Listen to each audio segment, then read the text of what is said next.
Section A है आपके पास और इसमें क्वेश्चन नंबर 1 है look at the vernier caliper and answer the question given below.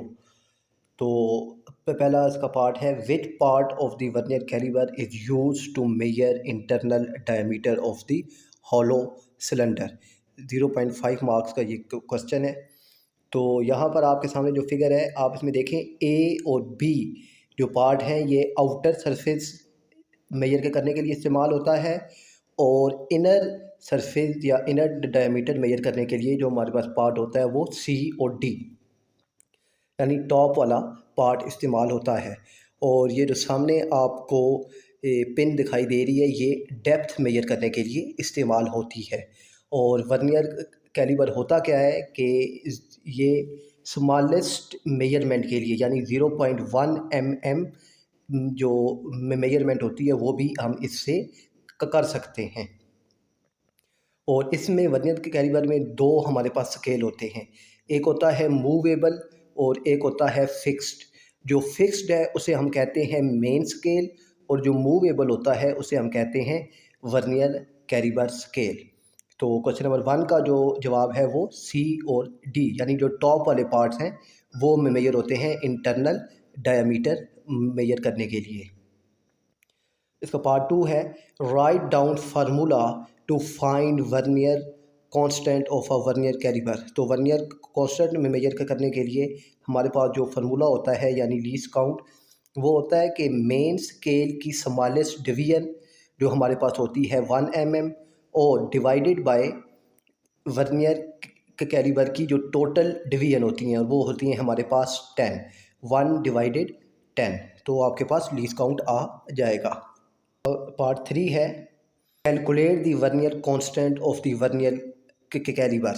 तो वो वही होगा कि लीस्ट काउंट इक्वल टू हमारे पास आ जाएगा 1 mm डिवाइडेड, तो हमारे पास ये है 10, तो हमारे पास ये आ जाएगा 0.1 mm और 0.01 सेंटीमीटर।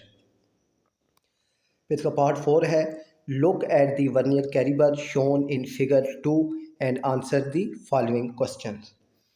पार्ट ए हमारे पास what is its main scale reading.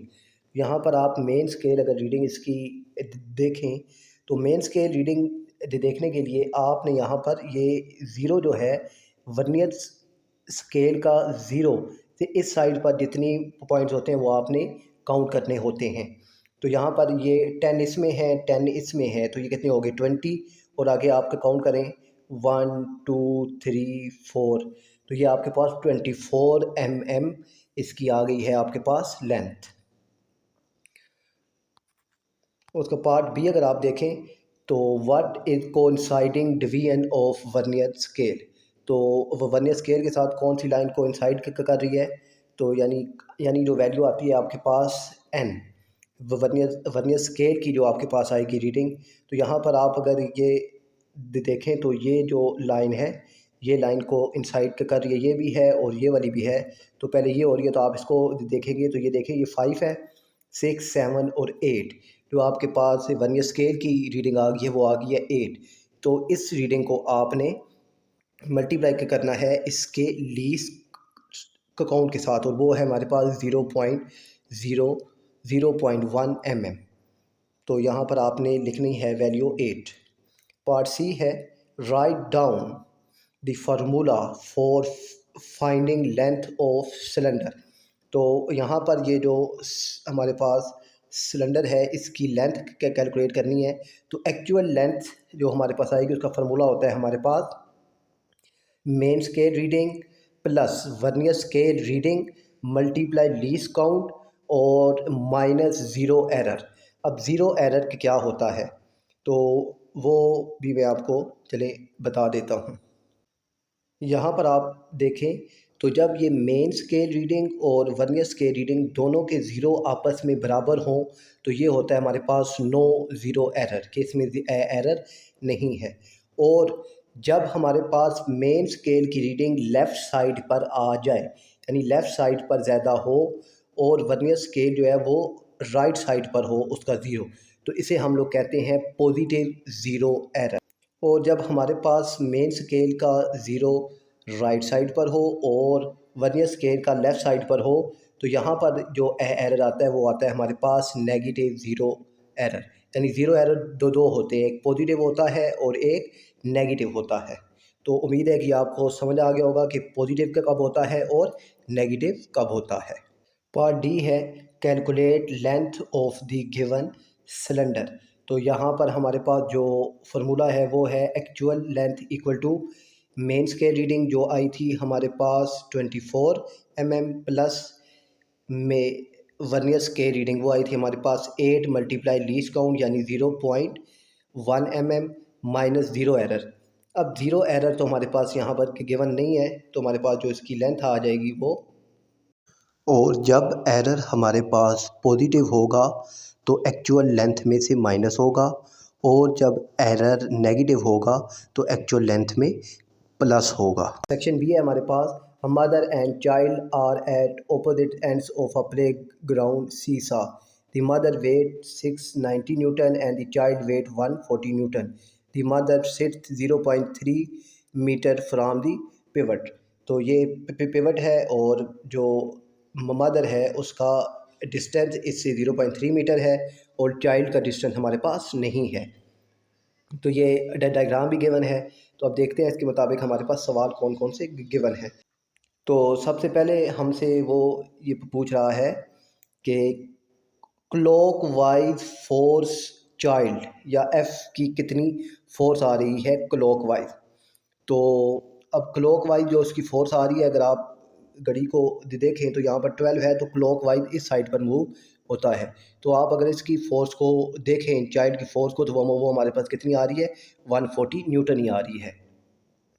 और एंटी क्लॉक फोर्स जो मदर की है, अगर आप मदर की एंटी क्लॉक वाइज फोर्स को अगर देखें तो वो हमारे पास आ रही है 690 न्यूटन आ रही है।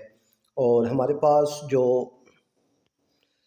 क्वेश्चन नंबर 3 है इसका, write down the relevant equation and calculate the result. तो इसका पार्ट 1 है प्रिंसिपल ऑफ मूवमेंट। तो प्रिंसिपल ऑफ मूवमेंट का हमारे पास जो फार्मूला है वो होता है फोर्स मल्टीप्लाई लेंथ। तो अब मदर की जो फोर्स है हम इसे नाम देते हैं F1 का, और इसका जो लेंथ है उसे कहते हैं जी ये L1 है।